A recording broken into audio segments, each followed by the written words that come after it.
magdasal lang kayo. We will give you the ayuda. Ayuda is assistance help. Secretary ng budget, si Wendell Obisado, Del ka hanggang kailan mo maibigay? When can you make the distribution? And explain to us how do you propose to do the distribution this time? Good evening, Mr. President, and everybody in attendance. Very briefly, can I request the Secretariat there to please share the slides? This is how we are proposing, Mr. President, the supplemental amelioration program for those affected by the enhanced community quarantine in the NCR Plus and the 4 provinces. Mr. President, the proposed supplemental amelioration program will be given as soon as we receive your approval, Mr. President, because the memorandum addressed to you is with, if I'm not mistaken, with the Office of the Executive Secretary now. So, do you know if this it is... is do you know if it is already in my desk? Yung panggabi ko na study room, wala pa. Because kung nandoon na yan, pipirmahan ko kaagad this time. After this, diretso na ako doon sa bahay. Upuan ko na lang kung saan na ang papel ngayon. But kung wala, I'd like to request the CES to expedite soonest. Sige, Del. Yes, Mr. President, ganito lang po yan. Ito po yung makita nyo sa first column, yung mga local government units na covered at ang total population po nila based on the latest estimates from the Philippine Statistics Authority. At out of the total population, Mr. President, ang i-cover po natin is at least 80%, no? Nung total population. Kaiba ito nung last bayanihan 1 natin, 75 lang. Ito ngayon, talagang dinagdagan pa natin, ginawa na nating 80%. So kung sa NCR po, ang 80% po dyan, abutin ng mga 11.2 million. Sa Bulacan, 3 million. Sa Cavite, 3.4 million. Sa Laguna, 2.7 million. At sa Rizal, 2.6 million or a total of 22.9 million. Next slide, please. Diretsuhin kita. May pera tayo. Meron, Mr. President. Meron po. Kakaasa po kayo, may pera po tayo. Ito nga pong funding source natin, 23 billion po. So makita natin dun sa total kanina, umabot lang ng 22.9. So may natira pa tayong konti sa 23 billion. The balance from the BTR certified sources which will be utilized for this is pursuant to the authority granted to you under Bayanihan 2. Kasi po ang validity ng appropriations ng Bayanihan 2 was extended until June 30 pursuant to RA 11519. So, ganito po ang magiging kalakaran natin sa pagbibigay po ng ayuda. Next slide, please. Makita po natin na ang ating ibibigay ay 1,000 pesos per individual and not more than 4,000 per family. Opo. So, ang total funding requirement po niyan, kung tagwa 1,000, ay abutin ng 22.9 million. So, yan po ang total funding requirement natin. Next slide, please. Sa meeting po ng IETF kahapon, at in the exigency of the need to provide immediate assistance, ang mga pondo po, once you have approved it, will be released to the LGUs for distribution to affected individuals in kind. In kind po, Mr. President, to ensure that food and other non-food requirements are adequately provided. So wala po tayong cash po dito po. We will leave it to the local government units dahil sila naman talaga ang first line of pinupunta ng mga tao na sila po ang mag-allocate nito base po doon sa approval ninyo na at least 1,000 pesos per person. At makakaasa po kayo na once na-approvehan po ninyo, antimano, mag-i-issue na kaagad kami. Nakahanda na po yung SARO at NCA na i-issue namin sa Bureau of Treasury. Tapos ang Bureau of Treasury naman will in turn download na the funds to the LGUs through their MDEs accounts through Land Bank and or DBP or Philippine Veterans. Depende po kung saan lagay yung kanilang mga MDS account. So, ganito lang po kasimple, Mr. President, ang gagawin natin at makakaasa ang ating mga kababayan na kumikilos po talaga kayo para po mapaabot kaagad sa kanila ang ayuda, Mr. President. Let me ask you a question. How sure would we be na dadating talaga doon sa tao na were intended to benefit from this? What I mean is, anong listahan?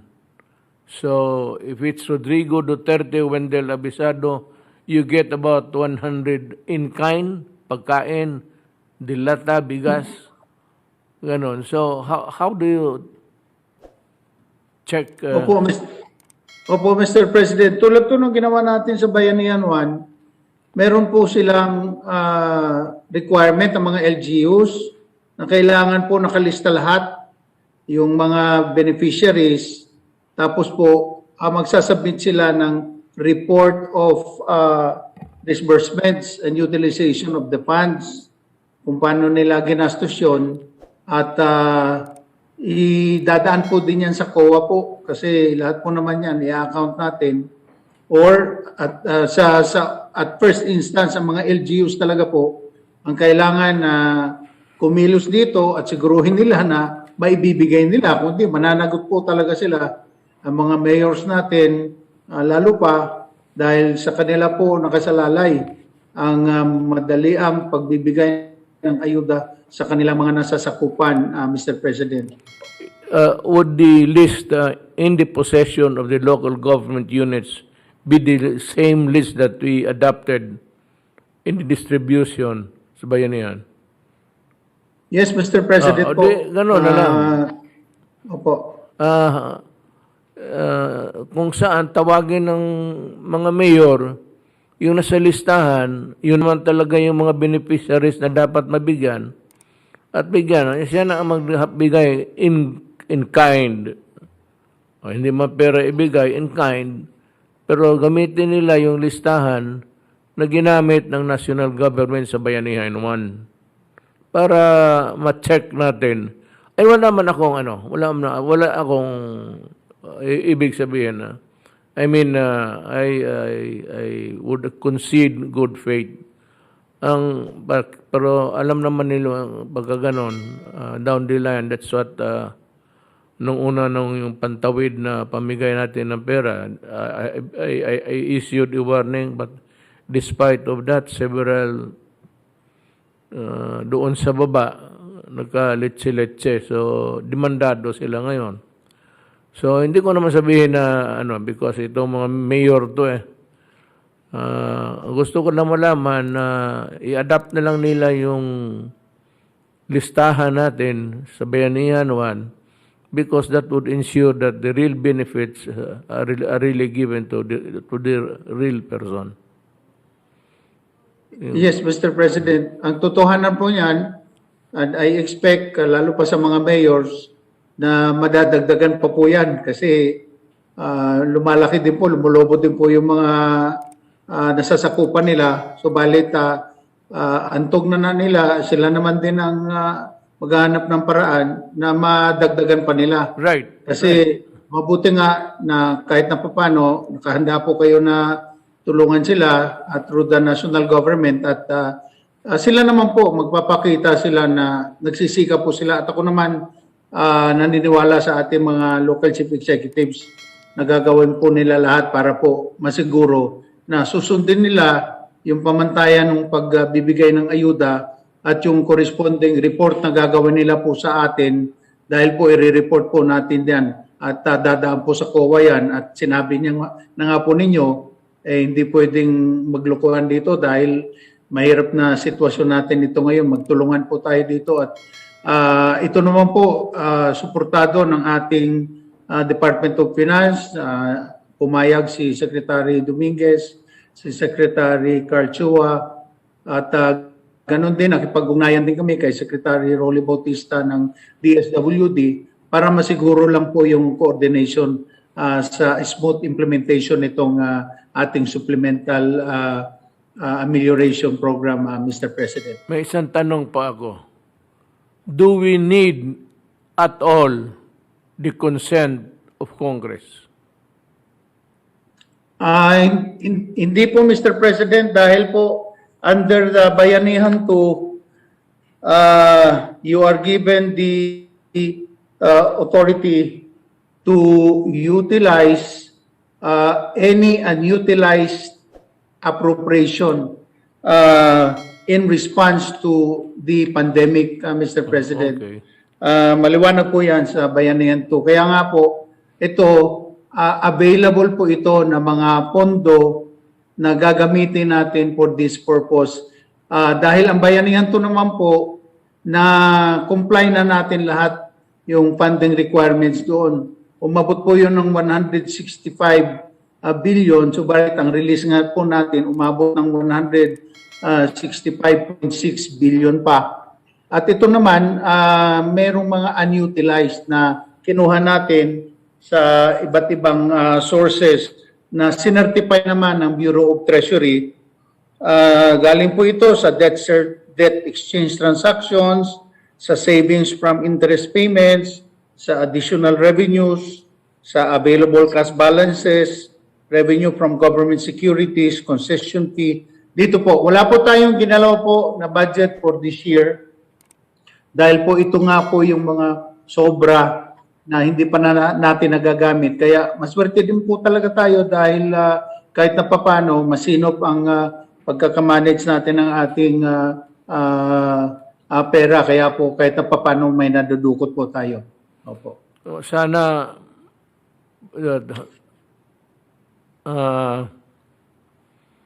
ano ba tayo ngayon?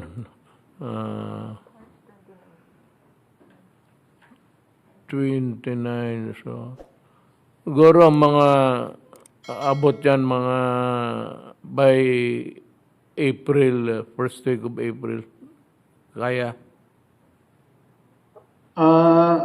Sir, kung ma-aprobahan nyo po, kung ma-aprobahan nyo po kagad, sir, marirelease po kagad yan. So if I sign it tonight, which I'm going to sign. Please sign it tonight. Nandiyan man General Bautista listening also. Si Role. Nandiyan si Role. Pakitulong na lang doon sa sort of an oversight na mapadali yung transaction na pa-downloading, i-follow up mo pati yung